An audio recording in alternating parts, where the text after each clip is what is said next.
C'était l'état d'urgence ce matin à Sudbury. Les résidents du quartier Coppercliff, où se trouve une fonderie de vallée, se sont réveillés avec une bruine jaunâtre au-dessus de leur quartier. Une alarme a retenti et les gens devaient rester à l'intérieur. C'est le retour à la normale maintenant. Mais Mathieu, ce qui peut sembler bizarre, c'est que la fonderie n'est pas en production présentement.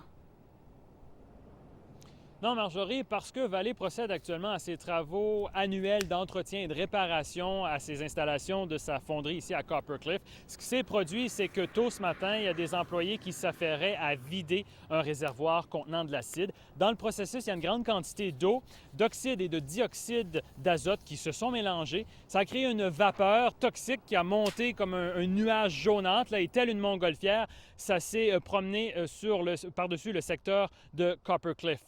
Cet incident s'ajoute, Marjorie, à un autre survenu pas plus tard que hier soir, alors qu'il y a 4 sous-traitants qui ont été endommagés, qui ont été incommodés par des brûlures légères, mineures, après avoir été en contact avec de l'acide. Vallée nous dit que les deux cas ne sont pas reliés, là, il n'y a rien à voir entre les deux.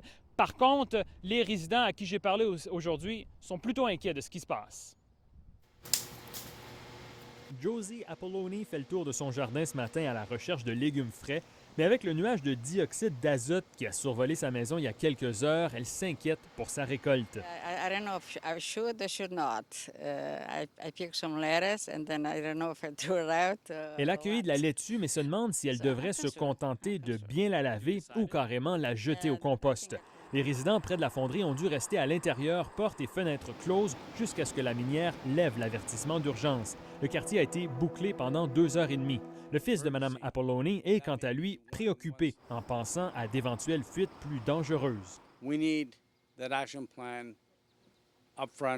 Nous avons besoin, insiste-t-il, d'un plan d'urgence clair en cas d'accident majeur.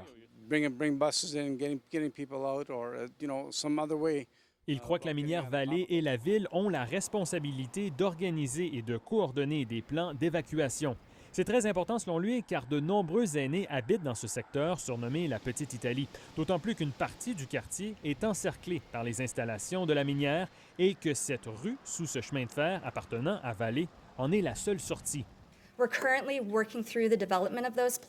Nous travaillons en ce moment, assure la porte-parole de Vallée, au développement d'un plan d'évacuation en collaboration avec la ville et ses services d'urgence. La minière procède maintenant à 2 enquêtes, l'une sur les circonstances entourant la fuite de dioxyde d'azote et l'autre concernant les mesures d'urgence déployées après l'incident. Ici Mathieu Grégoire, Radio-Canada, Sudbury.